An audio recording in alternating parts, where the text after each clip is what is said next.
Strongest 14-year-old that chess world has ever seen. Erdogmus Yagiz Kaan. You see, I've been taking notes from my comment section in the previous video. Strikes back with the series of brilliant moves against Vladimir Fedoseev, the top grandmaster from Slovenia, representing Slovenia at the moment, originally from Russia, I believe.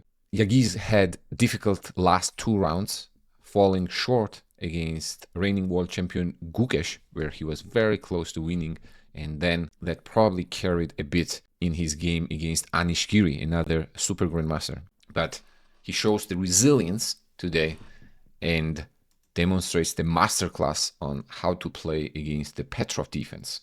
E4, E5, knight F3, knight F6. This is the Petroff defense, so-called Russian opening. Knight takes E5, D6, knight retreats back to F3. There are different moves here. Knight E5 is probably the most common one. D6. If this is one of your first videos about the opening tricks, I will demonstrate here. Taking on E4, there's a queen E2, and let's say if knight moves away, there's going to be a discovered attack on the king. So that's why black plays D6 here. Knight F3, knight takes E4, pawn goes to D4, pawn D5, bishop D3, bishop D6. Pretty standard way of playing Petroff.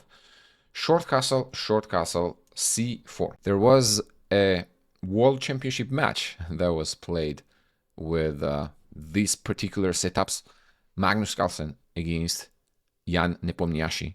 So since that, this has been the popular choice for white on high level. Pawn to C6, rook goes to E1, rook goes to E8, queen B3. And in the interview here, Yagiz was mentioning that H6 was played in his game against, I believe, Nudirbek, or was it Hans? Actually, it was Hans Niemann, where Hans won in 16 moves. Okay, so it kind of makes sense, right? Young men tried to repeat. Here, Fedoseev chose a different move, knight A6. Idea, I guess, is knight B4, so white immediately stops it with A3, shuts it down. I'm not gonna try to dissect opening too much here, since I'm not very familiar with this particular line, although I do recommend the Petroff defense with black at lower levels, especially up to 1500 probably. Knight BD2.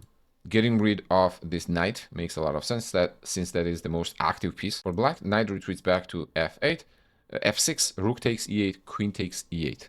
Pawn goes to C5.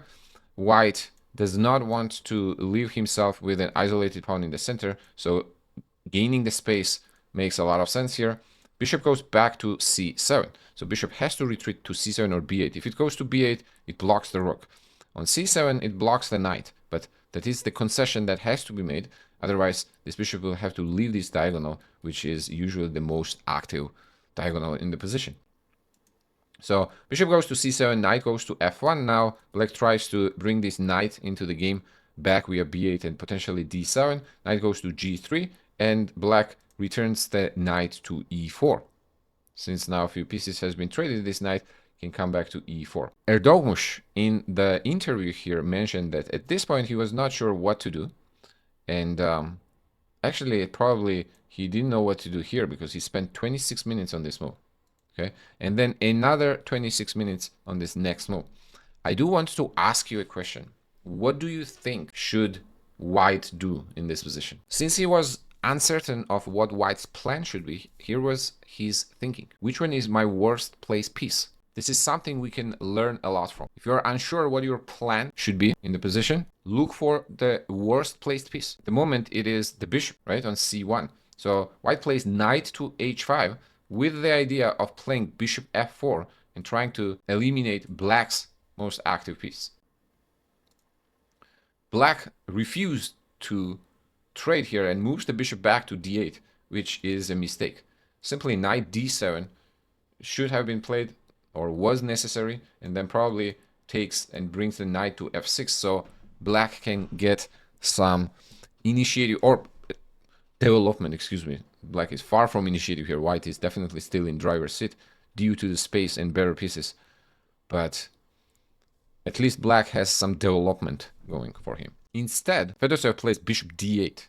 I guess the idea was to play G6, and he wanted to cover this F6 square.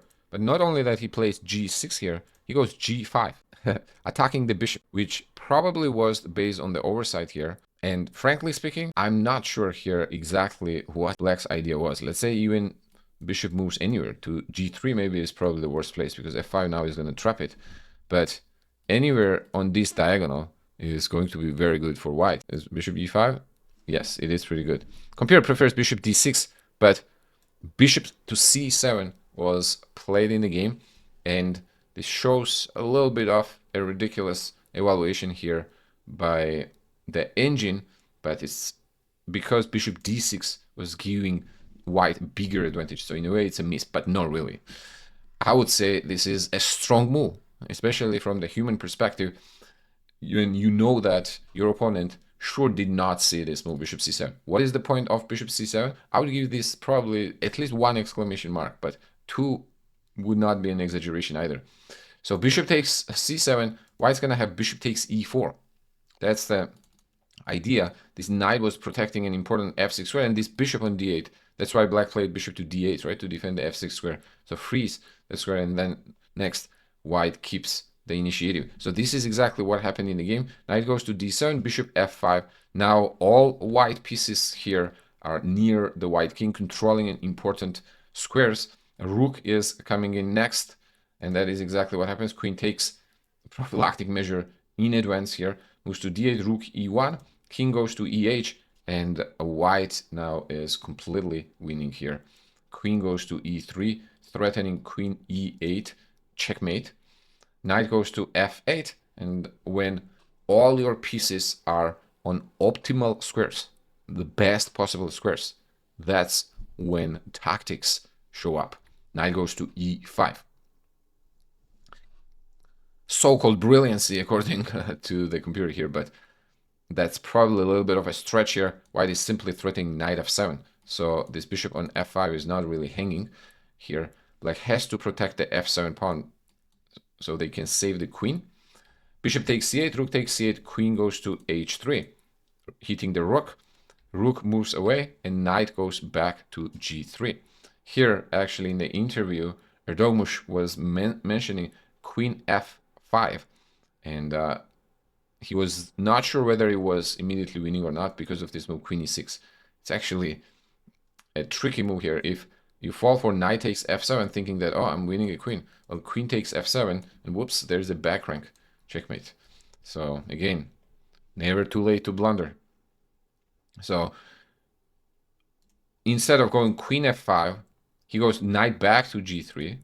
A lot more safer. The point is when you go queen f6, then there is knight g6 winning the exchange here. And another line he was mentioning, I believe, was if you go, let's say, king h7, then knight f5, queen f6, knight takes h6.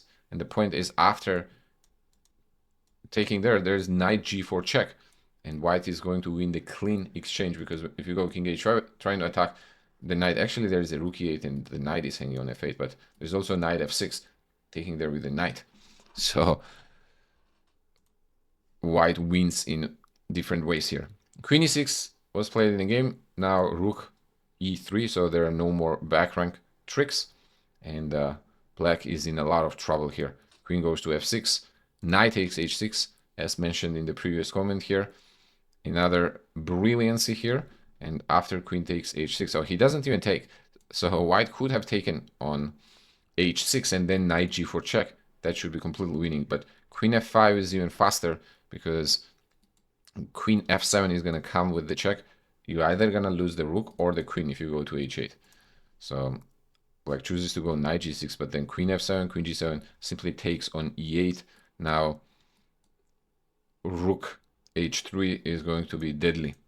The next move, so it takes on e5, then pawn to g3. I like how Fedoseev actually allowed here a killer pawn, checkmate with the pawn. For sure, obviously he saw it, but this is a little bit of a joke, I would say, a humor here to allow a pawn checkmate. This puts Turkish talent now +1 score, or is it +2, I believe, because he was 50% going into this round, and back on track for 2700 rating mark. I believe he is now little about 2685. Best of luck to him, and I'll see you all in the next video. Türk arkadaşlarım, ona bol şans diliyorum. Cheers.